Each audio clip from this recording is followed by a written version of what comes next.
Breaking news coming in on the top story of the day. Search and rescue operations have been halted for a day for missing AirAsia flight QZ8501. Earlier, Malaysia and Singapore had joined the search for the missing airliner. Earlier, there were unconfirmed reports that the aircraft may have crashed near an Indonesian island in the Java Sea. Both Chinese and local television stations in Malaysia and Singapore had in fact reported that an accident is likely to have occurred, but there has been no confirmation yet from any of the governments involved or even AirAsia itself. The flight from the Indonesian city of Surabaya to Singapore lost contact with air traffic control at about 6:24 a.m. local time. That's around 4:54 a.m. Indian time.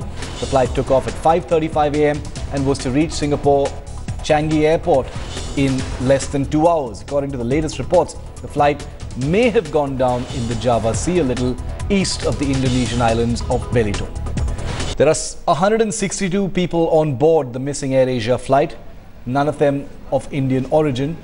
The aircraft, an Airbus A320, has at least 155 passengers along with 7 crew on board.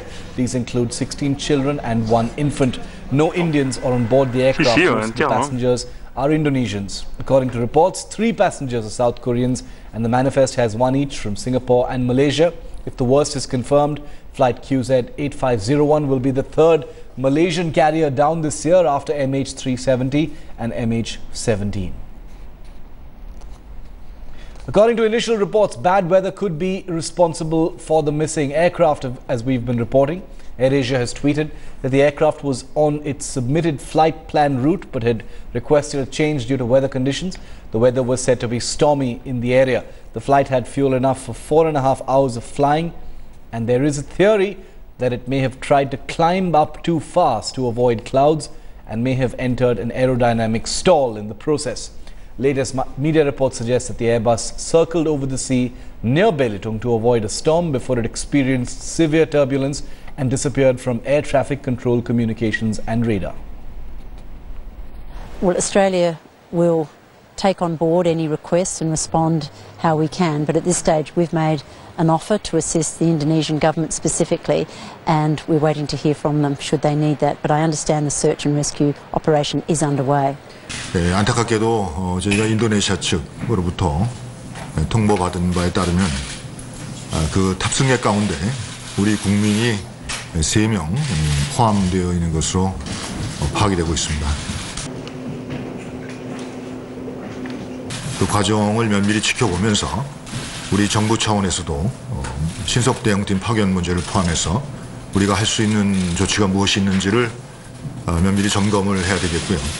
또 지금 확인된 우리 국민 탑승객의 보다 구체적인 신원을 파악하고 또 가족들과 연락 등 여러 가지 지원 조치를 또 강구를 해야 될 것 같습니다. 그리고 Well, India has pitched in, offering naval and air assets in the search and rescue operations for the missing AirAsia aircraft. 1 naval P-8I Poseidon is on standby in Tamil Nadu, while 3 ships have been put to sea. 1 ship has been dispatched from Chennai, while 2 are on standby in Port Blair. I want to go straight across the headlines. Today is Jugal Purohit for more. Jugal, Indian assets on the ready in case any help is required from Malaysia or Singapore or Indonesia, but search operations have been called off at least for tonight. So there is a possibility that if at all a request comes in, it will only happen tomorrow.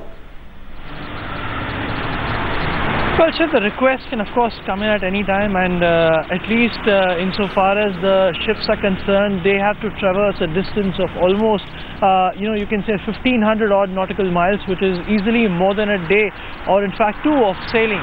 Insofar as the aircraft is concerned, the P-8I, which is on the eastern coast of India in the state of Tamil Nadu, the southernmost tip of the country, it's barely a flying time of 2 to 3 hours before it can actually reach the area which needs to be searched. So in that sense, even though no official request has come, we are given to understand by our sources within the Defence Ministry that India on its own has basically decided to keep itself completely ready in case this request comes in, because in the past also we are aware for the MH370 search, yes, India had participated, Indian Navy, Indian Air Force, and India traditionally has enjoyed maritime links, defense links with countries like Singapore, Indonesia and Malaysia. So even though right now their respective armed forces are doing the search, But as a dominant maritime and geostrategic player in the area, India does have a responsibility, and it's just towards this that these assets have been kept in all readiness for now.